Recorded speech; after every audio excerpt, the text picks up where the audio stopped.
හරිද රයිට් නැවත අපි සම්බන්ධ වෙමු එතකොට පුතේ මම මෙතන තමයි පැහැදිලි කර කර හිටියේ ඔයාලට එතකොට අපි දැල් බඳුනක් හරි එහෙම නැත්නම් ප්ලාස්ටික් බඳුනක් හරි අරගෙන ඒ ප්ලාස්ටික් බඳුනේ නම් අපි සිදුරු හදලා ඇතුල් පෘෂ්ඨය සහ පතුල නයිලෝන් දැල් කැබැල්ලකින් මොකද කරන්න ඕනේ කිව්වේ ආවරණය කර ගන්න ඕන ඊට පස්සේ මේකට ජීවාණුහරණය කරගත්ත කොහොපත් පුරවල අපි පැලය සිටුවා ගැනීම කරනවා. පැහැදිලිද? ඊට පස්සේ පැල බඳුන් අපි මොකද කරන්නේ?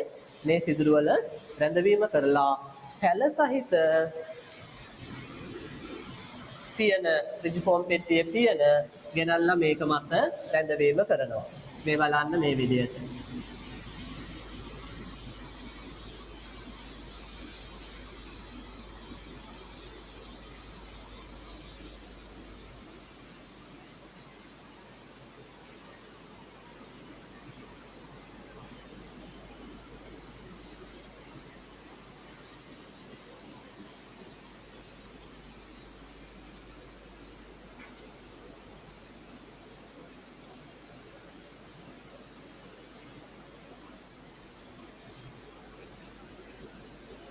මම එක බඳුනක් විතරක් අඳින්න.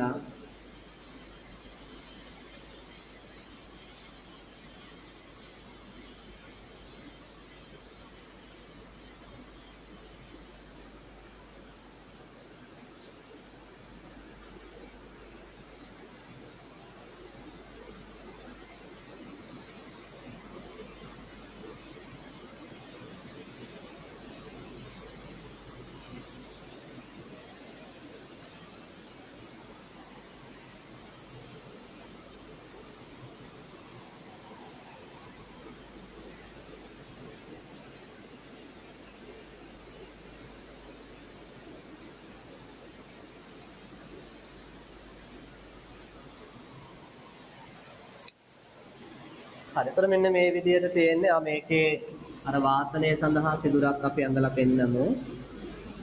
වාතනය සඳහා සිදුර. හරි.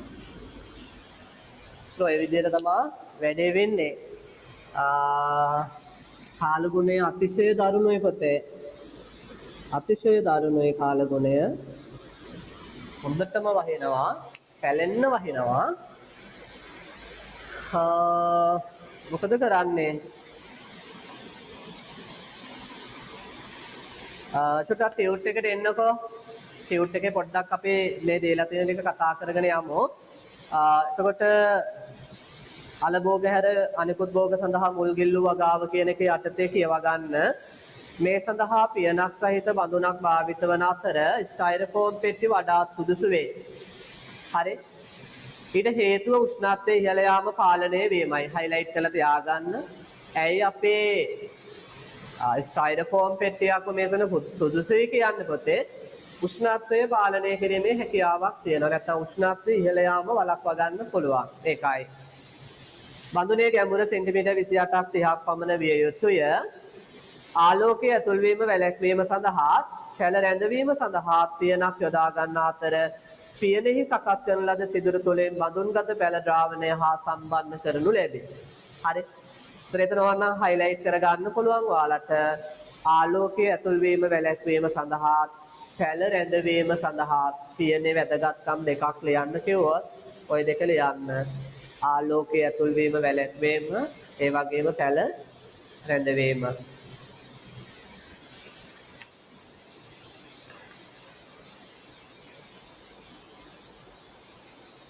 හරි මේ දෙක ඕනනම් හයිලයිට් කරලා තියාගන්න.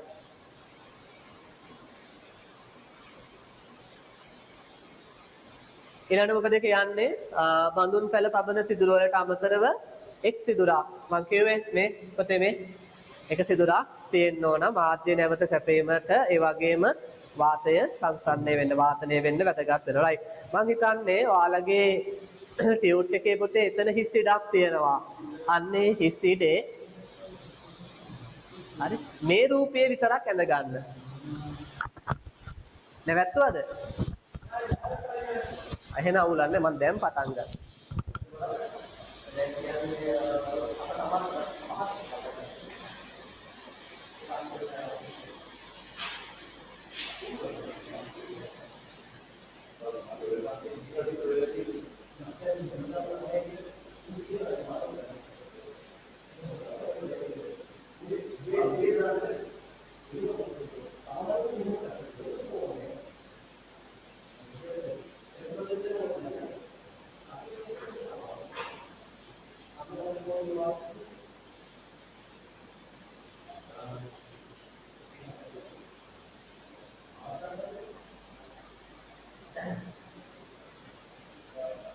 හරිද පුතේ?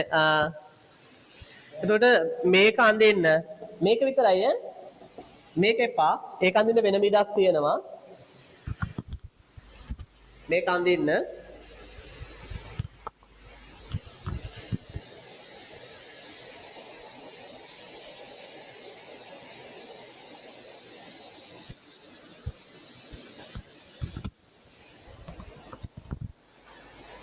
මේ තියෙන පියන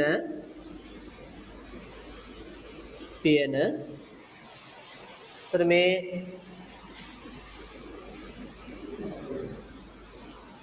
තියෙන්නේ පැල රඳවන සිදුරු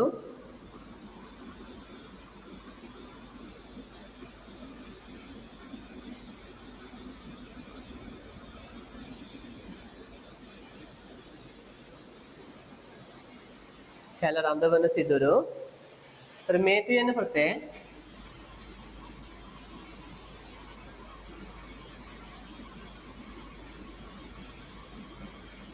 වාතනය සඳහා සිදුර. පැහැදිලිද? ඔයාලා උතන ඉඩේ යඳගන්නේ මේ රූපය විතරයි පුතේ. මේ රූපය විතරයි අඳින්නේ ඔයාලා. මේක අපි වෙනම අඳිමු. අද වහිනවා. ආපෙට කැරියක්.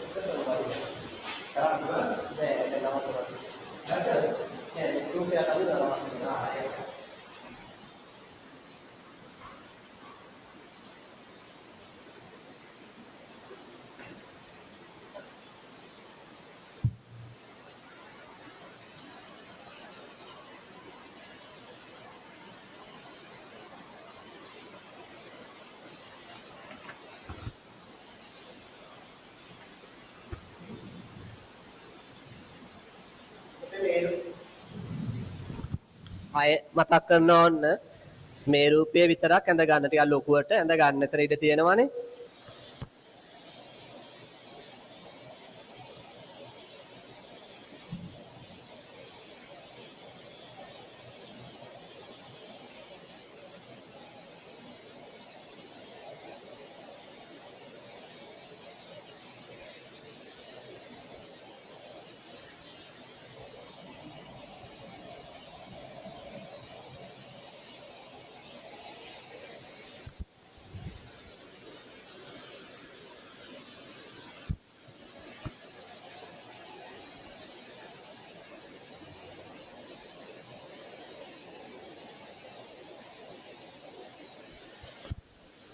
හරි. ඔයාලට ගැටලුවක් නැහැ නේ. දැන් මෙහෙමයි. දැන් ඔයාලා හිතන්න එපා මේකේ අනිවාර්යයෙන් මේ සිදුරු පැල් රඳවන්න තියෙන සිදුරු 4යි කියලා. ඊට වඩා අඩු වෙන්නත් පුළුවන්, ඊට වඩා වැඩි වෙන්නත් පුළුවන්. ඒක පියන ප්‍රමාණය මත තමයි තීරණය වෙන්නේ. මම මේක ඇඳලා තියෙන්නේ පැල 4ක් රඳවන්න සිදුරු. වාතනය සඳහා එක සිදුරක් තියෙනවා. පැහැදිලිද? ඒතර පියන ලොකු වෙනකොට ඕනනම් වාතනය සඳහා සිදුරු දෙකක් විතර දෙපැත්තෙන් දාන්නත් පුළුවන්.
හරි නේද?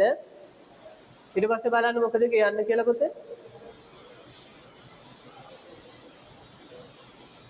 බලන්න ඊට පස්සේ මොකද කියන්නේ?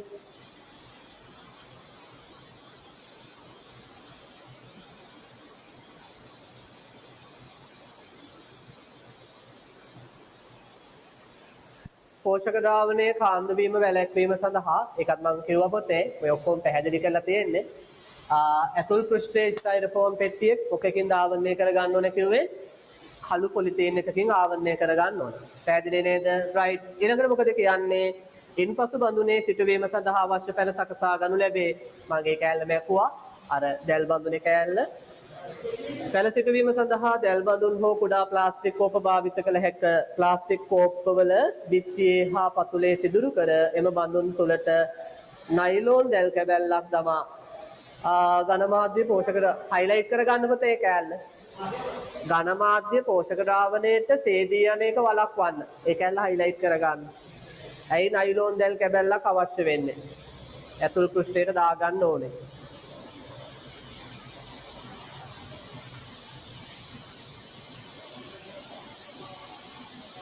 හරි ඊට පස්සේ දේවානුහරිත කොහොමවත් පුරවනවා. පැහැදිලි නේද පුතේ? එක්ක දැල් බඳුනක් එහෙම නැත්නම් ප්ලාස්ටික් බඳුනක් අරගෙන බිත්තියේ සහ පතුලේ සිදුරු හදා ගන්නවා. ඊට පස්සේ ඇතුල් පෘෂ්ඨය සහ පතුල නයිලෝන් දැල් කැබැල්ලකින් ආවරණය කර ගන්නවා. ඊට පස්සේ පුතේ ඒ තුලට අපි ජීවාණුහරණය කරගත්ත කොහොමවත් පුරවනවා. රයිට්. ඊළඟට මොකද කියන්නේ? ඉන්පසු පැල සිටවාගත් කෝප්ප ස්ටයිරෝෆෝම් පෙට්ටියේ පියනට සවි කරනු ලැබේ. මේ පියනට සවි කරනවා. මේ පියන්නේ සවි කරලා. හරි පියනට සවි කිරීම කරනවා. පැල සිටවාගත් පසු රිජිෆෝම් කියන්නේ ස්ටයිරෝෆෝම්ම තමයි. වචනේ මාරු වෙලා පේනවා. පෙට්ටියට පෝෂක ද්‍රාවණය දමා පැල සහිත පියන ඒ මත තබනු ලැබේ. මේ බලන්න පුතේ හැමෝම ස්ටයිරෝෆෝම් පෙට්ටියට රිජිෆෝම් පෙට්ටියට පෝෂක ද්‍රාවණය දාලා පැල සිටුවාගත්ත පැල සහිත පියන ගෙනල්ලා මොකද කරන්නේ? පෙට්ටිය උඩින් තියනවා. එතකොට මතක තියාගන්න එහෙම තියද්දි පුතේ මෙන්න මේ බඳුනේ පහළ සෙන්ටිමීටරයක් දෙකක් වගේ කොටස අපි කියනවා පෝෂක ද්‍රාවණය මොකද වෙන්න ඕනේ? ගිලීම සිද්ධ වෙන්න ඕන. පැහැදිලිද? පෝෂක ද්‍රාවණයේ යට කෑල්ල ගිලීම සිද්ධ වෙන්න ඕන කියලා අපි කියනවා. ඕකේ දීලා තියෙනවා සෙන්ටිමීටර 1.2ක් පමණ පෝෂක ද්‍රාවණයේ ගිලෙන්න ඕන කියලා. රයිට්. පැහැදිලි නේද? අපි මේක ඇඳ ගමු දැන්. මේක අඳින්න.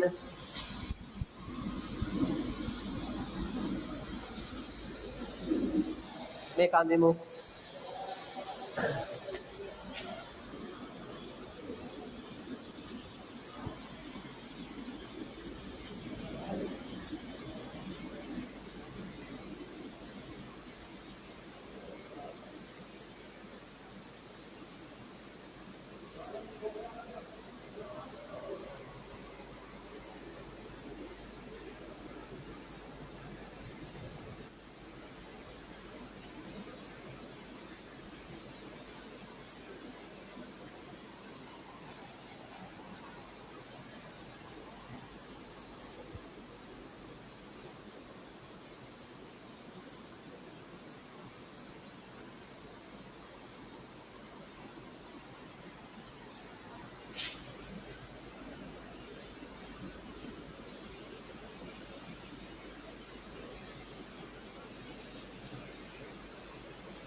Right, අඳින්න.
ඔයාලා ඇඳලා ඉවරද? බලන්න පොඩ්ඩක් අත උස්සන්න ඇඳලා ඉවරයි. ඇඳලා ඉවරයි අත උස්සන්න. good. හොඳයි.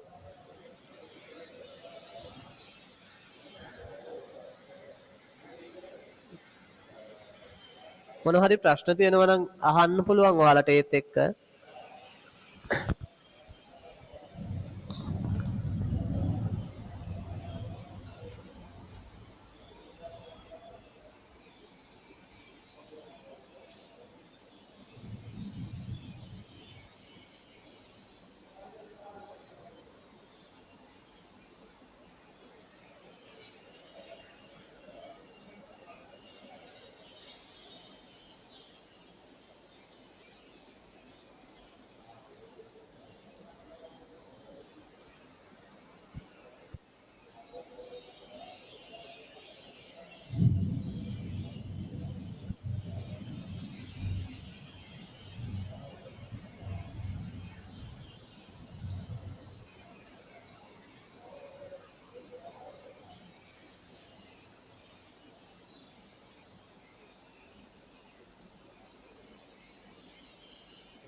හරි. අපිට පැහැදිලිද? ඔන්න අපි ඒ කතා කළේ පුතේ මේ මුල්ගිල්ලු වගාව යටතේ අලභෝග හැර වෙනත් භෝග සඳහා කොහොමද මුල්ගිල්ලු වගාවක් කරන්නේ කියන එක. ඊළඟට අපිට තියෙනවා අලභෝග සඳහා මුල්ගිල්ලු වගාවක් කරන්නේ කොහොමද කියලා පොඩ්ඩක් බලන්න. වැස්ස ටිකක් අඩු වුණ නිසා මම ඒක කොහොමම පැහැදිලි කරන්නම්.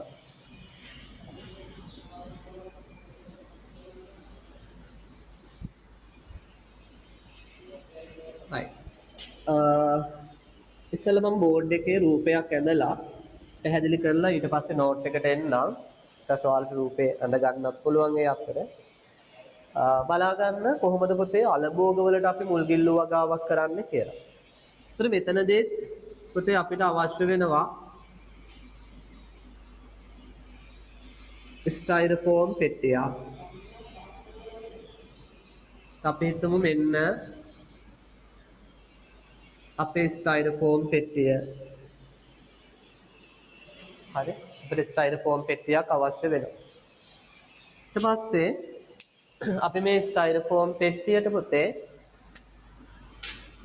පෝෂක ද්‍රාවණයේ පිරවීම කරනවා.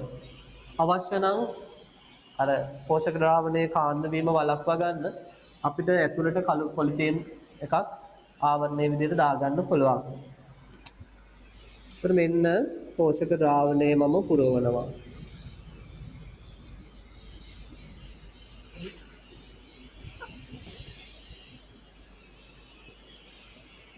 හරි. දොන්න පුතේ පෝෂක ද්‍රාවණය පුරවා ගත්තා. ඊළඟට මෙතනදී තියෙන විශේෂ දෙයක් තමයි අපි මෙන්න මේ ස්ටයිරෆෝම් පෙට්ටිය උඩ විවරය කට තියෙනවනේ. ඒකේ මේ විදිහට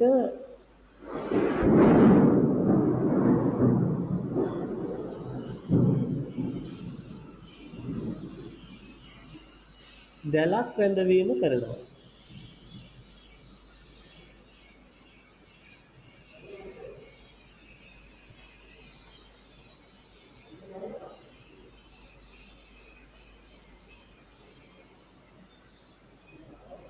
කම්බි දැලක්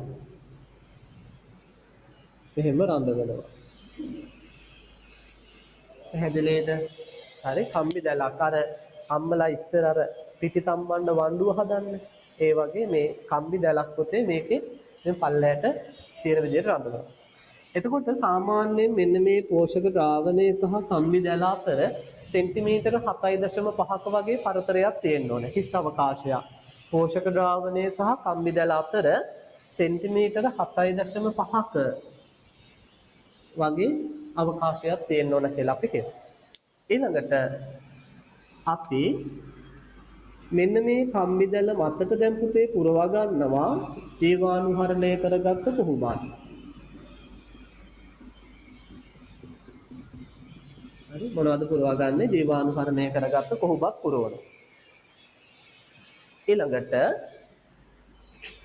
විස්කම්බයේ සෙන්ටිමීටර 2.5ක් වගේ වන PVC බට කෑල්ලක් ගන්නවා.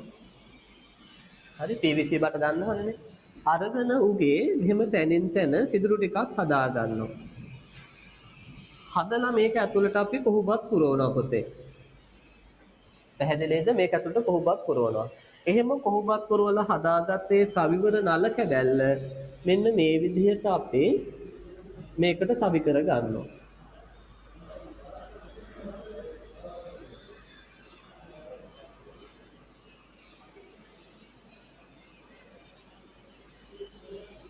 මේකේ කොහොමවත් පුරවලා තියෙනවා.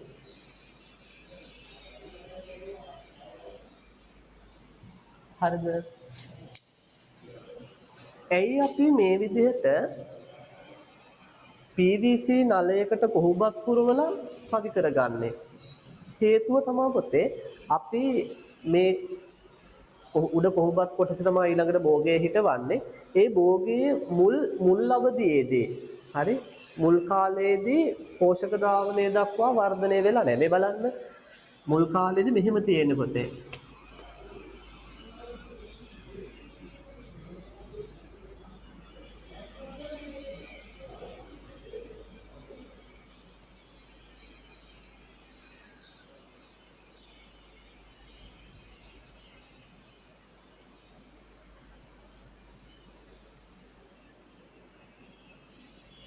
හරි, එතකොට මෙයාගේ මුල් දැන් පෝෂක ද්‍රාවණය දක්වා ඇවිල්ලා නැහනේ.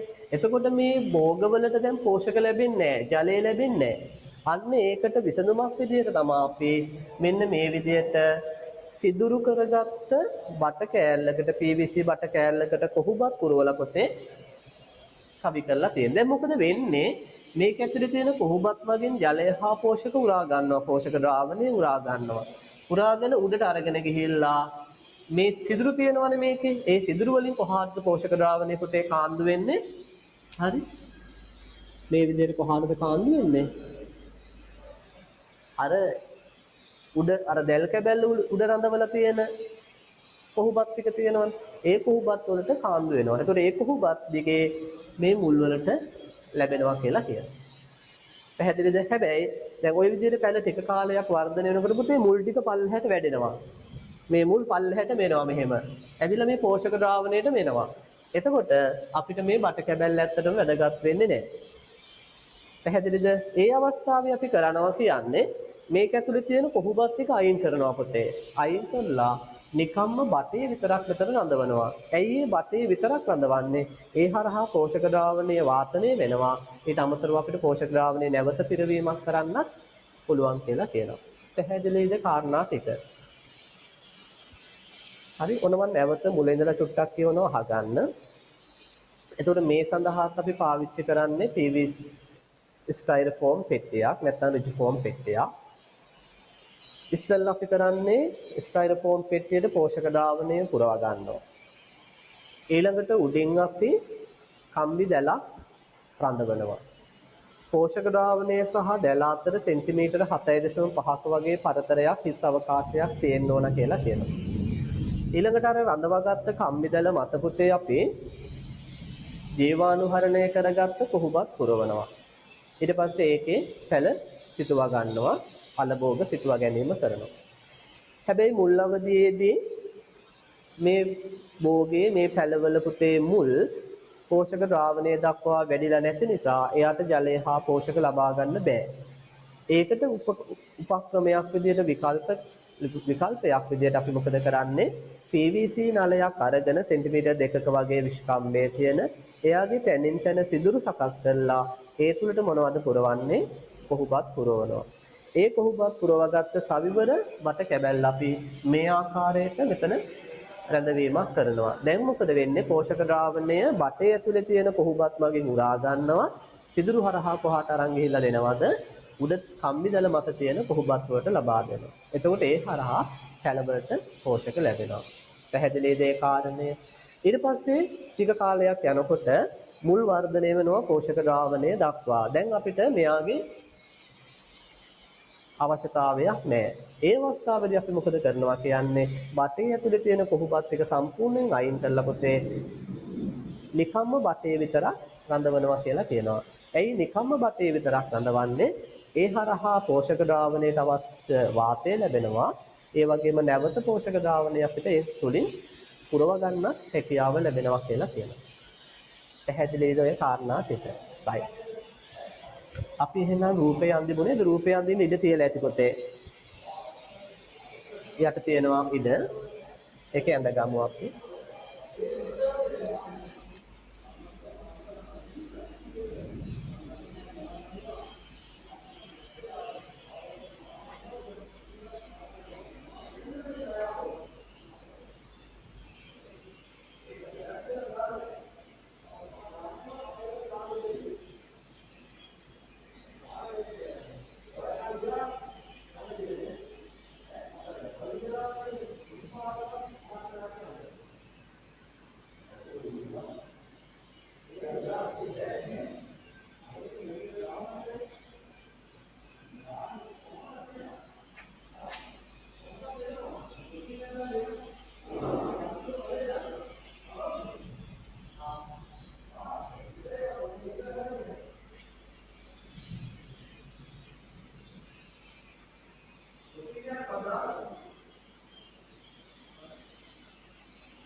right. අඳ ගන්න.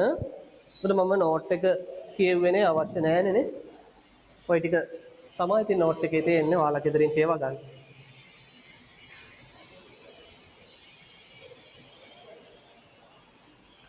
ඕකේ පුතේ ටියුට් එකේ දෙවෙනි ඡේදයේ දෙවෙනි කරුණේ කෙළවරේ තියෙනවා මේ විදිහට කුඩා පැලවල මූල මණ්ඩලයේ පෝෂක ද්‍රාවණය දක්වා වර්ධනය වන තුරු 2යි ගයන්නයි 5යි කියලා තියෙනවා. දැක්කද? ඔයාලගේ එහෙම තේරෙනවද?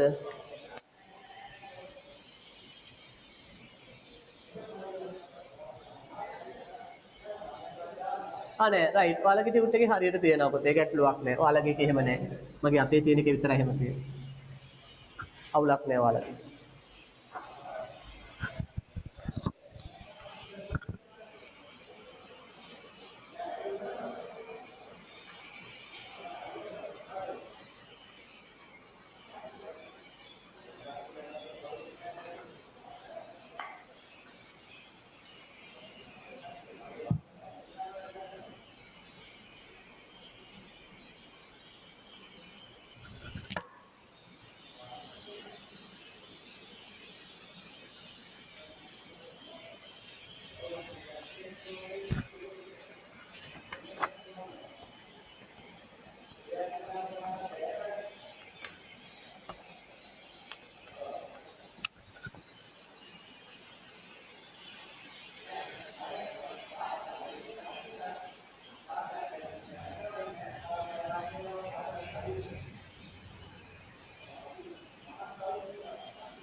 ඉවරයි අත උස්සුම් බලන්න.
හරි නේද එතකොට?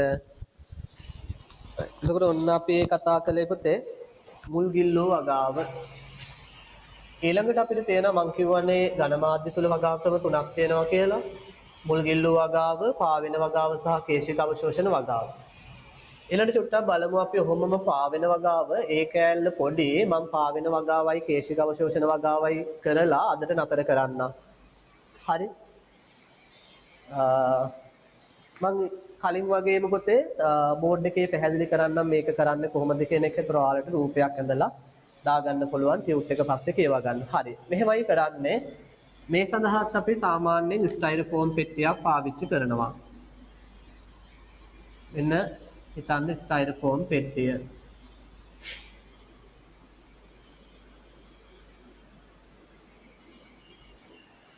හරිද? අරගෙන මේකට අපි පුරවනවා පුතේ පෝෂක ද්‍රාවණය. ඔන්න අපි පිරෙව්වා පෝෂක ද්‍රාවණය. පෝෂක ද්‍රාවණය පුරවනවා. ඉතින් අහපව් මම ඔයාලට කියන්නේ ස්ටයිරෝෆෝම් පෙට්ටියක් නම් ඇතුල් පෘෂ්ඨයේ කළු පොලිතීන් එකකින් අපිට ආවරණය කරගන්න පුළුවන් ඕනනම්. තේරුණාද? ඊළඟට පුතේ ජලය මත පාවෙන්න පුළුවන් තහඩුවක්. අහපව් මේකට ස්ටයිරෝෆෝම් නැත්නම් රිජිෆෝම් පටියක් තමයි වඩා සුදුසු වෙන්නේ. නැත්නම් රිජිෆෝම් තහඩුවක් කියලා තමයි අපි එතනදී කියන්නේ වඩා සුදුසුයි. අරගෙන මේකේ පුතේ තනින් තන සිදුරු හදනවා අපේ. මෙහෙම සිදුරු හදනවා.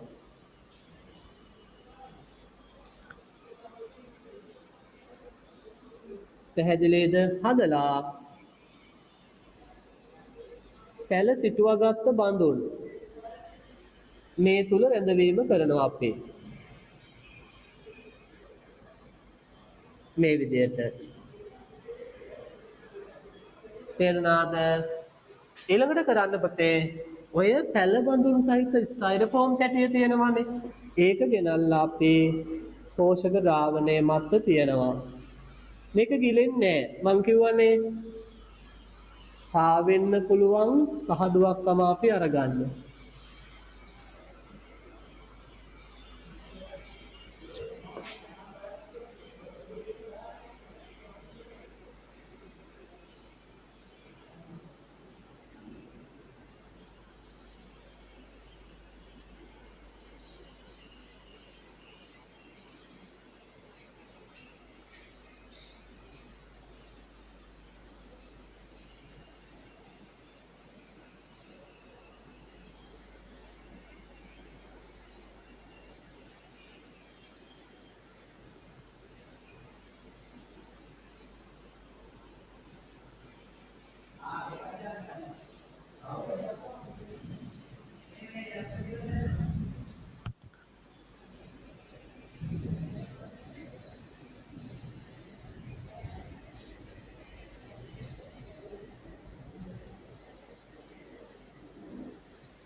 පැහැදිලිද කතන්දරය? ඔන්න නැවත අහගන්න. ස්ටයිරෝෆෝම් පෙට්ටියක් ගත්ත පුතේ පෝෂක ද්‍රාවණයකට පුරවා ගන්නවා. ඊට පස්සේ පෝෂක ද්‍රාවණය මත පාවෙන්න පුළුවන් සැහැල්ලු පැටියක් අරගෙන ඒකේ සිදුරු ටිකක් හදා ගන්නවා. ඊට පස්සේ සිදුරු හරහා අපි පැල සිටුවා ගත්ත බඳුන්. දැන් ඒවායි ආයෙ විස්තර කරන්නේ කොහොමද මේ පැල බඳුන් හදාගන්නේ කියන එක. අපි ඒ ගැන කලින් කතා කරලානේ තියෙන්නේ. පැල සිටුවා ගත්ත බඳුන් අර පැටිය මොකද කරන්නේ පුතේ? අපි රැඳවීම කරනවා. පැහැදිලිද? ඒ පැල සහිත පැටිය දැන් මොකද කරන්නේ? අපි ගිහිල්ලා දානවා කවුරු මතද? පෝෂක ද්‍රාවණය මත. දැන් ඒක ගිලෙන්නේ නෑ පුතේ, පාවෙලා තියෙනවා. මේ විදිහට පෝෂක ද්‍රාවණය පාවෙලා තියෙනවා. හැබැයි මෙතන චුටි ගැටලුවක් එනවා. ඒ තමා සම්පූර්ණයෙන්ම බඳුන කොහෙද ගිලිලා තියෙන්නේ? පෝෂක ද්‍රාවණයේ ගිලිලා තියෙනවා. ඒ නිසා පුතේ මුල් වලට වාතය ලැබෙන්නේ නැහැ. නැත්නම් ඊටමත් අඩුවෙන් තමයි වාතය ලැබෙන්නේ. ඒකට විසඳුමක් විදියට අපි මේ පෝෂක ද්‍රාවණය පුතේ કૃත්‍රිමව වාතනය කරන්න ඕන.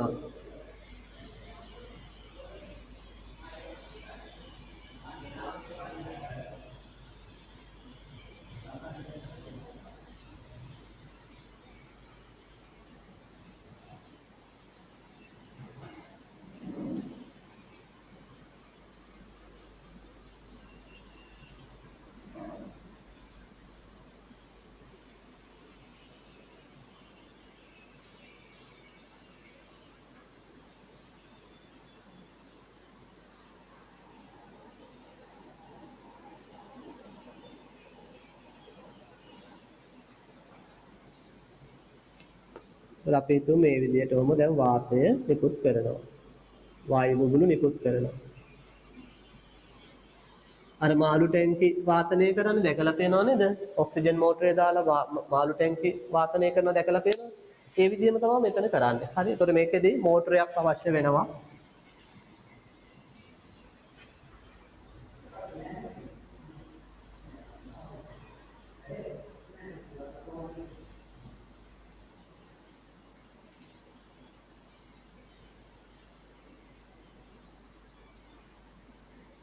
මේ ඔක්සිජන් මෝටරය කියලා හිතන්න.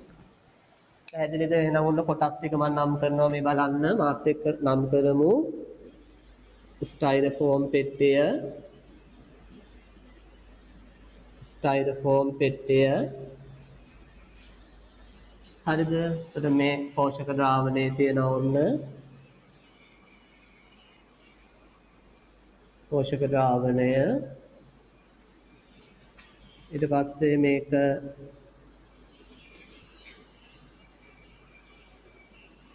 අපි නම් කරමු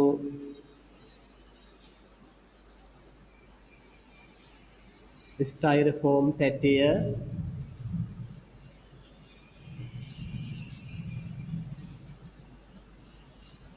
ස්ටයිරෝෆෝම් පැටිය මේවත් ඉතින් ඕනනම් නම් කරන්න. පැල බඳුන් පොඩි පොඩි දේවල් නම් කළේ නැතත් කමක් නැහැ. ඒකින් එක හරි. ඒතර මේ කොටසට අපි කියනවා පුතේ වායු ගල කියලා. වායු ගල. හරි. වායු ගලක් කියලා අපි කියනවා. ඒතර මේවා වායු නල. වායු නල. මේකට කියනවා වායු පොම්පය. එයා පම්ප් එක. වායු පොම්පය. එයා පම්ප් කියලා කියනවා. පැහැදිලි නේද? හරි. ඒතර මෙන්න මේ ක්‍රමයට කියනවා පුතේ අපි පාවෙන වගාවක් කියලා. දැන් ඔයාලට පුළුවන් රූපය ඇඳ ගන්න. නෝට් එකේ මම කියන්න යන්නේ නැහැ. ඉතින් ওই ටික වචන වලින් නෝට් එකේ ඇති.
හරි එතකොට අපි අඟහරුවාදා ක්ලාස් එකේ මේ පාඩම ඉවර කරනවා.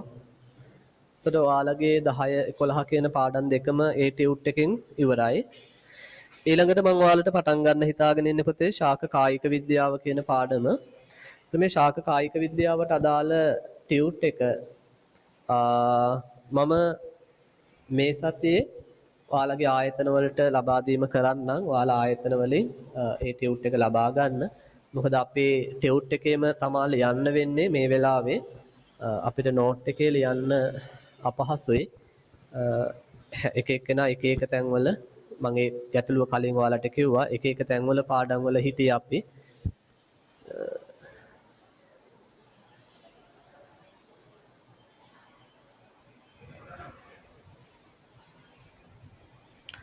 එතකොට මේ අද පාඩම හරියට අහගන්න බැරි වුණා නම් ප්‍රශ්න තිබුණා නම් මම අදම දාන්නම් YouTube එකට දාලා ඔයාලට link එකේ වන්නම් ගිහිල්ලා පාඩම බලා ගන්න බලලා අඩුපාඩු සම්පූර්ණ කරගන්න රූප සටහන් එහෙම ආයෙ බලලා පුතේ හරියට දැන් සමහර විට ඔයාලගේ ෆෝන් එකෙන් පේනකොට කොච්චර දුරට පැහැදිලිද දන්නේ නැහැනේ YouTube එකෙන් ආයෙ බලන්න රූප සටහන් ටික බලලා මේ හරියට අඩුපාඩු තියනවාද කියලා චෙක් කරගන්න.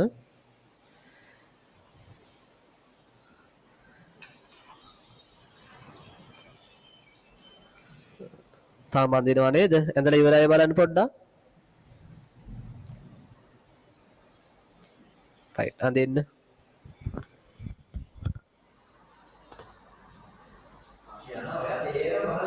ඔව්නේ. අද මොකක්ද?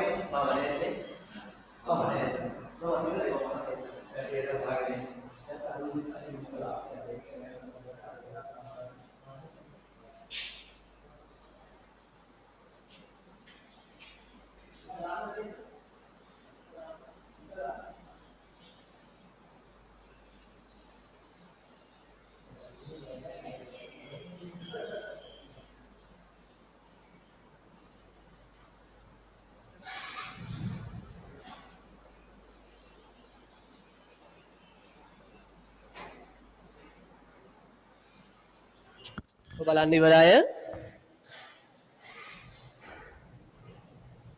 රයිට් මම හිතනවා හැමෝම වගේ ඉවරයි. හරි. ඒතර දැන් මේ දක්වා කරපු ටික පැහැදිලිද? ඒතර අද අපි කතා කළා වොන්න සංසරණයේ නොවන වගා ක්‍රම යටතේ දැනට වගා ක්‍රම දෙකක් කතා කළා පුතේ.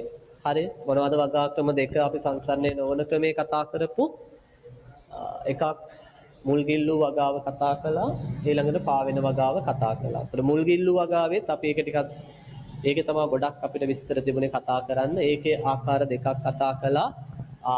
අලභෝග හැර වෙනත් භෝග සඳහා කොහොමද මුල්ගිල්ලු වගාවක් කරන්නේ? ඊට පස්සේ අලභෝග සඳහා කොහොමද මුල්ගිල්ලු වගාවක් කරන්නේ? ඊළඟට තමයි අපි පාවෙන වගාව කතා කළේ. අපිට තව චූටි එක කොටසක් තියෙනවා. කේශික අවශෝෂණ වගාව ලියන්න අඳින්න කිසි දෙයක් නැහැ.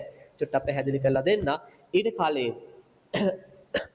පුතේ මේ පාවෙන වගාව සාමාන්‍යයෙන් අපි කරන්නේ සැහැල්ලු භෝග සඳහා. ගොඩක් දුරට පලා වර්ග සඳහා නැත්නම් ඔය පත්‍රමය එළවලු වර්ග තියෙන්නේ. උදාහරණයක් විදිහට සලාද වගේ, ගොටුකොළ වගේ ඒ දේවල් සඳහා තමයි වඩා සුදුසු. මොකද මේකෙදි භෝගයේ බර වුණොත් ගොඩක් අර රිජිෆෝම් තැටිය ජලය තුල සම්පූර්ණයෙන්ම ගිලිලා යන්න පුළුවන්. ඒතර ඒක ගැටලුවක්. මේ ක්‍රමයට හරියන්නේ නැහැ. ඒ නිසා ඔයාලගේ රූපේ ඇඳගත් තැනින් චුට්ටක් සටහනක් දාගන්න මේ විදිහට රූපේ ඇඳගත් තැනින් චුටි සටහනක් දාගන්න. පාවෙන වගාව සඳහා වඩාත් සුදුසු වන්නේ පාවෙන වගාව සඳහා වඩාත් සුදුසු වන්නේ පාවෙන වගාව සඳහා වඩාත් සුදුසු වන්නේ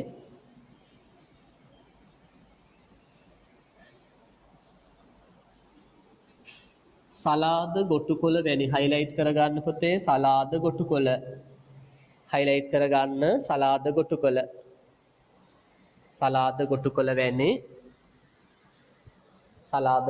වැනි සැහැල්ලු භෝග සඳහාය සලාද ගොටුකොළ වැනි සැහැල්ලු භෝග සඳහාය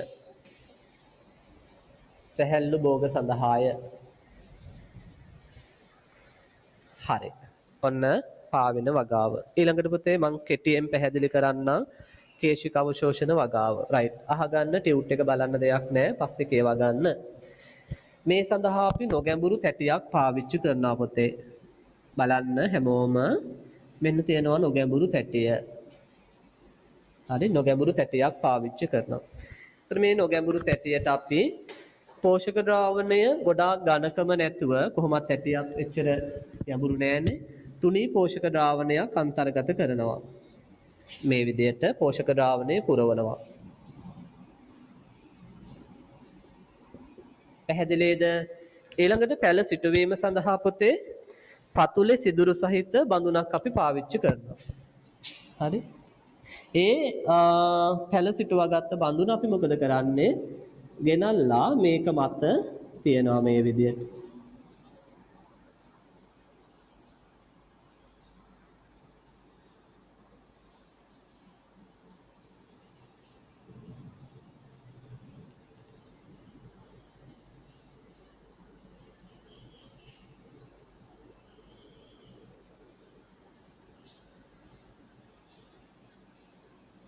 මේකේ සිදුරු තියෙනවා මේ විදිහට.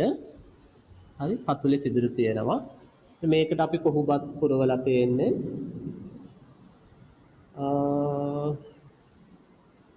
එන්න තියනවා කියලා හිතන්න කොහොබත්. අතන මේකේ පැලය සිටවලා තියෙනවා. ඔය විදිහට. පැහැදිලිද? දැන් මොකද්ද වෙන්නේ දරුවනේ? මෙන්න මේ සිදුරු හරහා පෝෂක ද්‍රාවණය උරා ගන්නවා කොහොබත් තුලට. හරි කොහොබත් වලට උරා ගන්නවා. ඒ උරා ගන්න පෝෂක ද්‍රාවණය උඩට යනවා කේශාකර්ෂණය මගින්. මොකක් මගින්ද යන්නේ? කේශාකර්ෂණය මගින් උඩට යනවා. ඒ නිසා මේකට අපි නමක් දෙනවා. ඉතින් කේශික අවශෝෂණ වගාව කියලා ඔච්චරයි. හරි දැන් සාමාන්‍යයෙන් මේ ක්‍රමයේ වඩා හොඳයි පොතේ. ගෘහස්ත හරි දැන් ඔය අපි ගෙවල් ඇතුලේ ගෘහස්ත භෝග වගාවේදී ඒ කියන්නේ දැන් ඔයාලගේ ගෙදර දැන් ඔය සමහර අය ගෙවල් වල ඇතුලේ පොතේ මේ අර ලස්සන පැල අපි කියන විසිතුරු පත්‍ර ශාක කියලා කියන්නේ. හරි මල් පිපෙනවා හිටවන්න අමාරුයි ගෙවල් ඇතුලේ. ආලෝකයේ මැදිනේ. හැබැයි අර විසිතුරු පත්‍ර ශාක කියන ඒවා අපිට හිටවන්න පුළුවන්. හරි. හැබැයි අපිට චුටි ගැටලුවක් එනවා මේ වතුර දානකොට පුතේ. නේද? පොඩි ගැටලුවක් තියෙනවනේ වතුර දානකොට. ඇයි වතුර දැම්මට පස්සේ මොකද වෙන්නේ? ඇතුලේ තියෙන මේ පල්ලෙහා තියෙන ජල වහන සිදුරු හරහා ජලය දැන් මේ දෝරේ ගලාගෙන යනවා ගේ ඇතුලේ සිමෙන්තිය දිගේ. ප්‍රශ්නයක් නැත්නම් ටයිල් එක දිගේ. ප්‍රශ්නයක් නේ. මේ බලන්න අපිට මේ ක්‍රමේ පාවිච්චි කළොත් ওই ප්‍රශ්නේ ඇති වෙන්නේ නැහැ. නිතර වතුර දාන්න ඕනෙත් නැහැ. හරි ඔයාලා ගේ ඇතුලේ පැලයක් හිටවනවා නම් පොඩි තැටියක් අරගෙන ඒ තැටියට පෝෂක ද්‍රාවණය පුරවලා පැල බඳුන තියන්න. හරි ඔයාලට තියෙන තැටියේ පෝෂක ද්‍රාවණය අඩු වෙන්න තැටියට පෝෂක ද්‍රාවණය පුරවන්න. එතකොට අර මේ දෝරේ ගලන්නේ නැහැ පොතේ සිමෙන්තිය දිගේ. දැන් නේද කියන එක. ඒතර අපිට මේ වගේ අවස්ථාවක මේක පාවිච්චි කරන්න පුළුවන් විශේෂයෙන්ම. රයිට්. එහෙනම් මම හිතන්නේ ඔකේ රූපය දීලා තියෙන්නේ.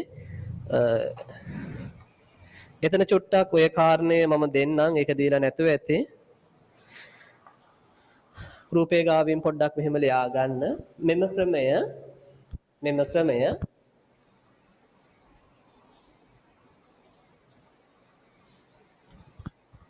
නිවාස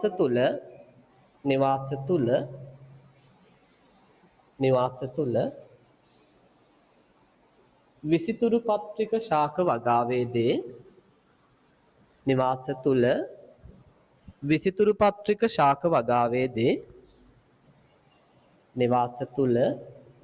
පත්‍රික ශාක වගාවේදී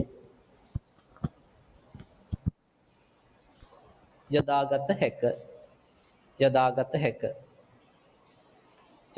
හැක. හරි. පැහැදිලි නේද? එහෙනම් අමාරුවෙන් කළේ මටත් අමාරුයි. මම ගොඩාක් හයියෙන් කතා කළා වෙනදට වඩා. ඇත්තටම අමාරුයි. අනික උදේ ඉඳලා මේ 4 වෙනි පන්තිය ඔයාලගේ එක අපි එහෙනම් ඔතනින් අතර කරමු. තව අපිට ඉතුරු වුණා එතකොට ඝන මාධ්‍ය තුල වගා ක්‍රම හතරක් තියෙනවා. තිරස් වගා මළු වල වගාව, සිරස් වගා මළු වල වගාව මේ දෙකම ගොඩක් දුරට එක වගේ වගා මළුව තියෙන විදිහ විතරයි වෙනස්. තිරස් අතර තිබ්බොත් තිරස් වගා මළු කියනවා. කෙලින් අතර එල්ලලා තිබ්බොත් සිරස් වගා මළු කියලා කියනවා. මම මේ දෙක ඊළඟ දවසේ කියලා දෙන්නම්. අඟහරුවාදා අපි නැවත පන්තිය කරන්නේ. ඊට පස්සේ වාගත වගාව ගැන කතා කරන්න තියෙනවා. බඳුන්ගත වගාව ඒවනම් ඕකේ සම්පූර්ණ නෝට් එක දීලා ඇත්තේ. අපිට කතා කරන්න දෙයක් නැතුව ඇත්තේ. පොඩ්ඩක් නෝට් එක පැහැදිලි කරලා දුන්නා නම් හරියි. ඊට පස්සේ මේ නිරුපාංශ වගාවේදී විශේෂයෙන් කළ යුතු නඩත්තු කටයුතු දෙකක් තියෙනවා පුතේ. මේ පෝෂක ද්‍රාවණයේ pH අගේ පාලනයයි EC පාලනයයි. ඒ දෙක මම පොඩ්ඩක් කියලා දෙන්නම්. ඒ ප්‍රශස්ත පරාසයන් අගේ පරාසයන් මොනවද? ඒ අගේ පරාසයන් වෙනස් වුණොත් අපි කොහොමද ඒක නැවත ප්‍රශස්ත පරාස වලට අරගෙන එන්නේ? ඔය කාරණා ටික කතා කරන්න තියෙනවා. ඉතින් මම බොහෝ දුරට බලාපොරොත්තු වෙනවා අපිට අඟහරුවාද ක්ලාස් එකේ ওই ටික ඉවර කරන්න පුළුවන්. අඟහරුවාද ක්ලාස් එකේ ওই ටික ඉවර කළොත් අපි ඉරිදා ක්ලාස් එකේ අලුත් පාඩම පටන් ගන්නවා. යම් විදිහකින් ඉරිදා ක්ලාස් එක වෙනකොට ඔයාලට ටියුට් එක දෙන්න බැරි වුණොත්, يعني මම ටියුට් එක දැම්මත් සමහරට ඔයාලට එන්න අපහසුතාව තිබුණොත් මම ඔයාලට ඉරිදා ක්ලාස් එකේ සමහර විට එහෙම වුණොත් නිමාඩුවක් ලබා දෙනවා. කමක් නැහැනේ. අපි සතියට දවස් දෙකක් කරන නිසා මම හිතනවා ඔයාලට පාඩුවක් වෙන්නේ. නමුත් උපරිම උත්සාහ කරනවා ඉක්මනින්ම ටියුට් එක print එකට දාලා ආලට අරගන්න සලස්වන්න. එහෙම වුණොත් අපිට ගැටලුවක් නැතුව ඉරිදා ක්ලාස් එකේම ටියුට් එක නැත්නම් අලුත් පාඩම් පටන් ගන්න පුළුවන්. හරි. ඒතර මම කියුවා අපි ඊළඟට කතා කරන්න පටන් ගන්නකොට ඔයාලගේ සිලබස් එකේ 8 වෙනි පාඩම ශාක කායික විද්‍යාව කියන පාඩම. හරි. ඒ යටතේ අපි ප්‍රභා සංශ්ලේෂණය, ශ්වසනය, උත්ස්වේදනය, ශාකයක් තුළ ද්‍රව්‍ය පරිවහණය වෙන්නේ කොහොමද? ශාකයක ද්‍රව්‍ය අවශෝෂණය කරන්නේ කොහොමද? ඔන්න ඔය වගේ මාතෘකා ටිකක් තමයි අපිට කතා කරන්න තියෙන්නේ. රයිට්. අපි ඒ ගැන කතා කරමු හැමේට. එහෙනම් අද අපි ක්ලාස් එක මෙතනින් නතර කරමු. අපි නැවත අඟහරුවාදා ඊටු ටික මේ පාඩමේ සාකච්ඡා කරමු. බලන්න ටියුට් එක මේ ප්‍රශ්න ටික දැන් මේ වෙනකොට ඔයාලට ඕකේ තියෙන බහුතරයක් ප්‍රශ්න වලට උත්තර ලියන්න හැකියාව තියෙනවා පුතේ. මම ඊළඟ දවසේ ක්ලාස් එක පටන් ගන්නකොටම ප්‍රශ්න කීපයක උත්තර සාකච්ඡා කරනවා. ඒ නිසා ඔයාලා ඒ ටික කරලා තියන්න. හොඳයි. එහෙනම් පුතේ අපි අදට ක්ලාස් එක නතර කරමු. චුටි මතක් කිරීමක්. අපි අර 2023 ක්ලාස් එක පටන් ගත්තා. මම නිතර ඔයාලට මතක් කරනවා. නැවත මතක් කරනවා. ඔයාලා දන්න නංගි ළමයිලා ඉන්නවා නම් 23 ක්ලාස් එකට සම්බන්ධ කරලා දෙන්න. ඒ වගේම ඔයාලගේ පන්තිවල දැන් අපිට අලුතෙන් ආනමඩුවේ ක්ලාස් එකට යාළුවෝ දෙන්නෙක් සම්බන්ධ වුණා. මම හිතන්නේ සනුකයි නිල්ෂාන් වගේ නම් මතක. ඒ වගේ තව දන්න යාළුවෝ ඉන්නවා නම් අලුත් අය සම්බන්ධ කරන්න අපේ ඔන්ලයින් ක්ලාස් එකට. තව අදත් එක ළමයෙක් සම්බන්ධ වෙන්න නම් හිටියා. නමුත් මම හිතන්නේ සම්බන්ධ වුණේ නැහැ. උඩබදල ඉස්කෝලේ ළමයෙක් කතා කරලා තිබුණා. ඒ වගේ 2022 ඔයාලගේ පන්තියටත් අලුතෙන් සම්බන්ධ වෙන්න අය ඉන්නවා නම් එයාලව සම්බන්ධ කරලා දෙන්න. විශේෂයෙන් ඊළඟ අඟහරුවාදා නෙමෙයි ඊට පස්සේ සතියේ ඉඳලා අපි අලුත්ම පාඩම පටන් ගන්න නිසා අලුතෙන් සම්බන්ධ වෙන අයට පොඩ්ඩක් ඒක දැනුවත් කරන්න. අපේ ක්ලාස් එකේ සර් ශාක කායික විද්‍යාව පටන් ගන්නවා. කැමති නම් ඇවිල්ලා ඒ ටික කරගන්න කියලා. හරිද? රයිට්. එහෙනම් ඒ දැනුවත් කිරීමත් එක්ක අදට අපේ ක්ලාස් එක නතර කරනවා පුතේ. හැමෝටම ආයුබෝවන් සුබ රාත්‍රියක්.